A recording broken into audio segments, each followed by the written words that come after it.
हाय बच्चों, मैं GP sir आज आपको कक्षा 12 की फिजिक्स में एनसीईआरटी सिलेबस के न्यूमेरिकल्स फर्स्ट चैप्टर का हल करा रहा था। इसके पहले वाले वीडियो में मैं आप लोगों को 1.26 तक हल करवाया था। आज मैं आपको बताने चल रहा हूँ 1.27। 1.27 में हमें इसे किस प्रकार से हल करना है। 1.27 यहाँ प्रश्न में कह रहा है, दिक् स्थान के किसी क्षेत्र में विद्युत क्षेत्र सभी जगह z दिशा के अनुदिश है, परंतु विद्युत क्षेत्र का परिमाण नियत नहीं है। इसमें एक समान रूप से z दिशा के अनुदिश 10⁵ न्यूटन प्रति कूलाम प्रति मीटर की दर से वृद्धि होती है। यह वह निकाय जिसका ऋणात्मक z दिशा में कुल द्विध्रुव आघूर्ण 10⁻⁷ कूलाम मीटर के बराबर है, कितना बल तथा बल आघूर्ण अनुभव करता है। अब यहाँ पर एक आप ग्राफ प्लॉट कर लें। इसे मान लें x a z और ये y अक्ष, इधर इसका z डैश। इसमें कह रहा है कि वैद्युत क्षेत्र की तीव्रता 10⁵ is equal to 10⁵ newton per coulomb प्रति मीटर, मैंने प्रति मीटर के अनुदिश से हो रहा है। उसके बाद फिर इसमें कह रहा है कि P जो है 10⁻⁷, P is equal to 10⁻⁷ coulomb into metre. अब इसमें पूछा जा रहा है कि ऋणात्मक z दिशा में ये जो द्विध्रुव आघूर्ण है, ये ऋणात्मक z दिशा में, ये z और इधर माइनस z दिशा में, अर्थात इनके बीच जो कुल कोण होगा वो 180 अंश होगा। अर्थात हम यहाँ लिख सकते हैं थीटा इक्वल टू 180 डिग्री। अब सबसे पहले इसमें पूछ रहा है कि कितने बल का अनुभव करेगा। तो यहाँ पर एक बात का विशेष ध्यान देना है कि dE upon dz equal to 10⁵ newton per coulomb है, क्योंकि प्रति मीटर के अनुसार कर रहा है। और बल F बराबर होता है बल F बराबर Q इंटू यहाँ dE होगा। अब ध्यान दें, हमें यहाँ पर इस समीकरण में से समीकरण 1 मान लें।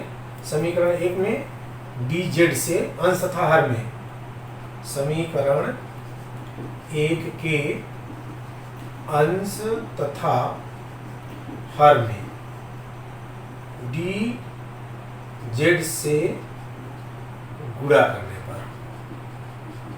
करने पर यहाँ गुणा कर दीजिए, तो यह बराबर होगा q into dz into dE upon dz। क्यों इंटू dz? क्योंकि यहाँ dz दिशा में है, तो aq इंटू dz बराबर होगा p के। यहाँ लिख देंगे therefore q इंटू dz बराबर p। अब हम लिख सकते हैं f बराबर p into dE upon dz बराबर p का मान है इसमें क्वेश्चन में दिया है 10⁻⁷ मल्टीप्लाई 10⁵ इक्वल टू 10⁻⁻² न्यूटन का फोर्स जो है वो किधर लग रहा है, यहाँ माइनस के कैप, अर्थात हम ये कह सकते हैं माइनस z अक्ष के अनुदिश, माइनस z। अब इसी प्रश्न में यह पूछा गया है कि बल आघूर्ण क्या होगा। जैसे कि अभी मैं एक इसका ग्राफ प्लॉट किया था, आप यहाँ ध्यान से देख सकते हैं। ये x है और इधर z है और ये y अक्ष है। ये z ऊपर की ओर प्लस में है, नीचे z माइनस है, अर्थात ये z डैश या माइनस z नीचे जो दूरी मापी जाती है ऋणात्मक होती है।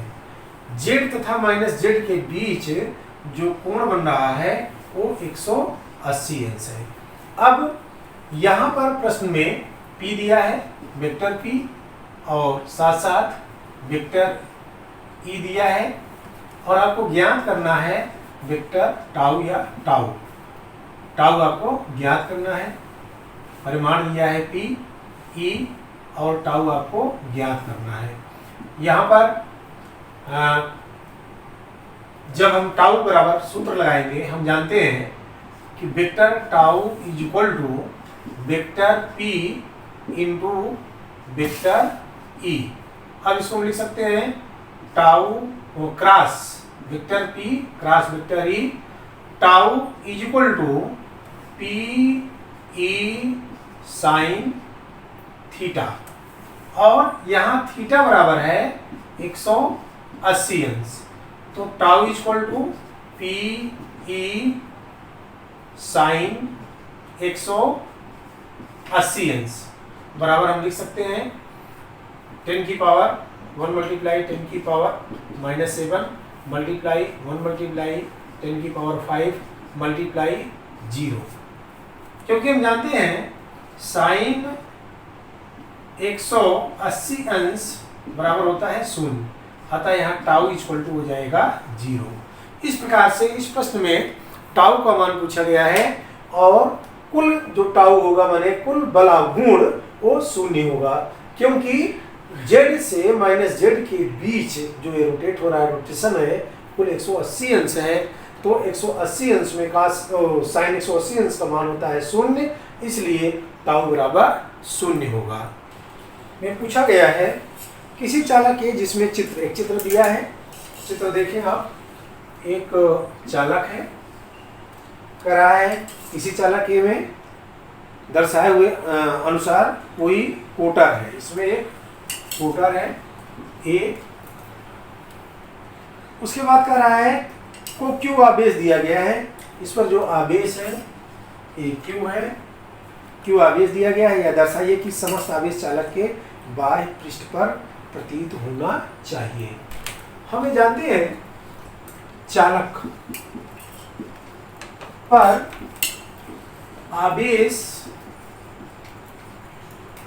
सतह पर ही होता है, सतह पर होता है,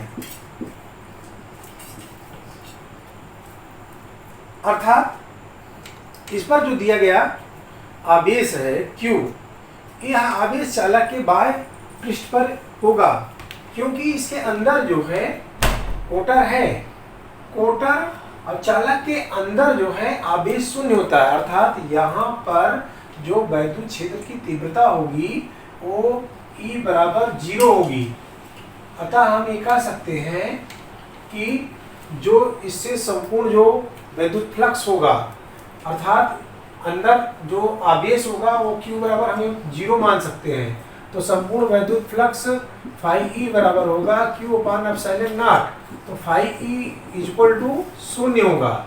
तो जब अंदर जो है इस पर वैद्युत फ्लक्स 0 होगा, तो जो इस आवेश है यह समस्त आवेश जो है इसके बाह्य सतह पर ही होगा, बाह्य पृष्ठ पर होगा, क्योंकि यह बाह्य पृष्ठ जो है एक गॉसियन पृष्ठ का मतलब एक गॉसियन पृष्ठ बना रहा है, और गॉसियन पृष्ठ पर जो आवेश होगा वो उसके सतह पर होगा। ए इसमें ए में पूछा गया है। फिर इसी में बी में कह रहा है कोई अन्य चालक बी जिस पर आवेश Q है, एक दूसरा चालक है, इसमें दूसरा चित्र दिया गया है 1.36 का। इसमें देखें, इस चित्र में कह रहा है आवेश Q है को कोटर गुहा कैविटी में इस प्रकार धंसा दिया गया है। मीन्स इसमें यहाँ पर ए है और ए बी जो है इसके अंदर धंसा दिया गया है, और इस पर जो आवेश है वो प्लस Q है। तो इसमें कह रहा है यह दर्शाइए कि चालक ए के बाह्य पृष्ठ पर कुल आवेश, चालक ए के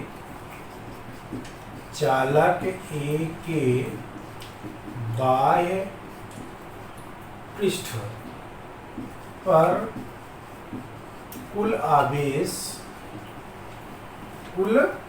आवेश बराबर capital Q plus small q। प्रश्न एक बार ध्यान समझें। एक चालक ये है, इसके बाह्य पृष्ठ पर प्लस Q आवेश है, और एक दूसरा चालक B है जिसके सतह पर प्लस Q आवेश है, और प्लस Q आवेश इसके कोटर में धंसा दिया गया है। अब ध्यान दें कि जो इसके सतह पर प्लस Q आवेश है, इसके कारण माने प्रेरण के माध्यम से यहाँ माइनस Q आवेश हो जाएगा, और इस माइनस Q आवेश के कारण इसके बाह्य सतह पर भी प्लस Q, प्रेरण के माध्यम से यहाँ भी प्लस Q आवेश हो जाएगा, और इधर प्लस Q और माइनस Q आवेश एक दूसरे से निरस्त हो जाएंगे, और केवल जो सतह पर आवेश बचेगा यह आवेश होगा Q plus Q plus small q।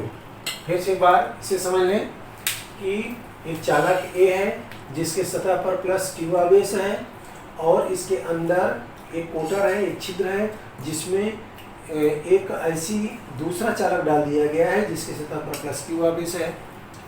अब इस चालक के कारण प्रेरण के माध्यम से इसके बाह्य सतह पर यहाँ पर माइनस Q आवेश होगा, और इस माइनस Q आवेश के कारण इसकी सतह प्रेरण के माध्यम से इस पर प्लस Q आवेश होगा। तो इस प्रकार से ये प्लस Q और माइनस Q दूसरे से तो निरस्त हो सकते हैं, लेकिन जो इसके बाह्य पृष्ठ पर कुल आवेश होगा वो कैपिटल Q प्लस Q आवेश होगा। यही हमें सिद्ध करना था। अब इसके बाद इसके तीसरे प्रश्न का रहा है, किसी सुग्राही उपकरण को उसके पर्यावरण के प्रबल स्थिर वैद्युत क्षेत्रों से परिरक्षित किया जाना है। संभावित उपाय लिखिए।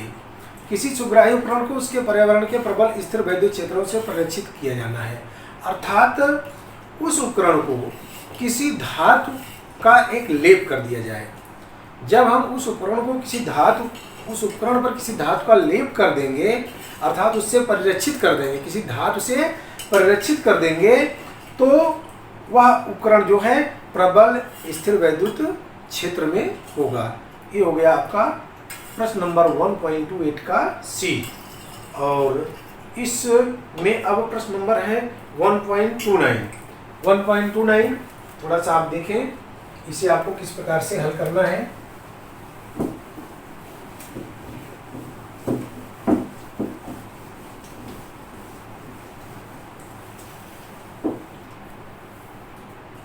प्रश्न 1.29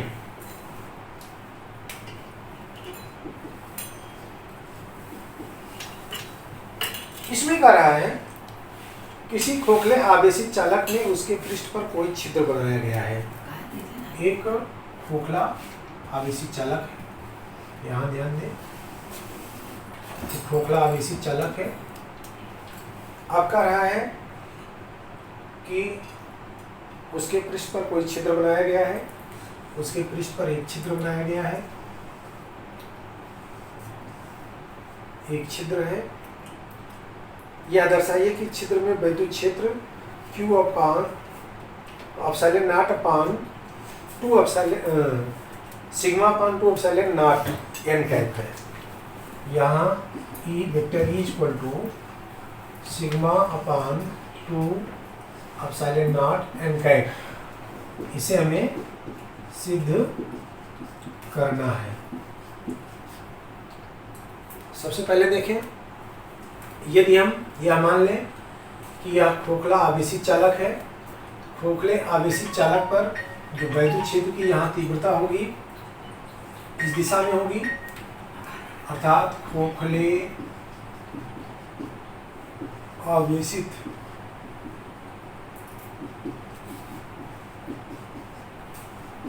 चालक पर वैद्युत क्षेत्र की तीव्रता E, और E बराबर यहाँ पर गॉस के प्रमेय द्वारा सिग्मा पान एप्सिलॉन नॉट n कैप होगा, क्योंकि इसकी दिशा वेक्टर E इक्वल टू होगा। अब हम मान लेते हैं कि इसके अंदर जो एक दूसरा मतलब जो छिद्र किया गया है वहां पर एक बिंदु AP है। यहां हमें वैद्युत क्षेत्र की तीव्रता की गणना करनी है। इस बिंदु पर जो वैद्युत क्षेत्र की तीव्रता होगी, एक बाहर की ओर E1 और दूसरा अंदर की ओर E2। एक बाहर की ओर E1 और एक अंदर की ओर E2 होगी। अतः हम यहाँ पर ये कर सकते हैं कि जो P बिंदु पर कुल वैद्युत क्षेत्र की तीव्रता, E बराबर E2 माइनस E1, क्योंकि दोनों विपरीत दिशा में है। यहाँ लिख सकते हैं दोनों विपरीत दिशा में है। और यहाँ भी अगर देखें तो इसके बाह्य पृष्ठ के कारण E1 इस दिशा में और इस खोखले के कारण जो E2 होगा ये दोनों समान दिशा में होंगे। अर्थात कुल वैद्युत क्षेत्र की तीव्रता यहाँ पर यदि लें तो E बराबर E1 प्लस E2, ये समान दिशा में है, E1 प्लस E2, अर्थात ये कुल बराबर सिग्मा अपान एप्सिलॉन नॉट है। अर्थात बाह्य पृष्ठ पर जो है ये दोनों समान दिशा में है, इसलिए E बराबर E1 plus E2 equal to sigma upon epsilon naught इसके बाह्य पृष्ठ पर है। अब ये कह रहा है कि इसके अंदर का जो शेष भाग, क्योंकि इसके छिद्र पर जो होगा यहाँ कुल वैद्युत क्षेत्र की तीव्रता 0 होगी, लेकिन इसका जो शेष भाग यहाँ होगा वो E2 माइनस E1। तो हमें यहाँ E2 पर यदि हमें मान लें कि यहाँ पर E1 और E2 एक दूसरे के बराबर हैं, यदि E1 बराबर E2, यहाँ पर इसे हम समीकरण 1 मान लें। E1 और E2 जब बराबर होंगे तो हम लिख सकते हैं E1 बराबर E2 बराबर E कर दें या E डैश कर दें, तो यहाँ हम लिख सकते हैं E बराबर E dash plus E dash equal to sigma upon epsilon naught equal to, ये दोनों जुड़ जाएंगे, 2E dash equal to sigma upon epsilon naught, अर्थात E डैश या करके E dash equal to sigma upon 2 epsilon naught, जो कि इस प्रश्न में पूछा जा रहा है कि इस बिंदु पर जो कुल वैद्युत क्षेत्र की तीव्रता कितना होगी, अर्थात सिद्ध कीजिए। अगर इसको हम वेक्टर स्वरूप में लिखते हैं, इसे हम लिख सकते हैं कि vector E equal to sigma upon 2 epsilon naught n cap, जहां E सिग्मा पृष्ठ आवेश घनत्व है, पृष्ठ आवेश घनत्व है। मतलब इस क्वेश्चन में भी दिया गया है कि जहां पर मतलब सिग्मा जो है छिद्र के निकट पृष्ठीय आवेश घनत्व है, इसे हम पृष्ठीय आवेश घनत्व या पृष्ठ आवेश घनत्व लिख सकते हैं, जहां सिग्मा पृष्ठीय आवेश घनत्व है। यही हमें इसमें सिद्ध करना था। धन्यवाद।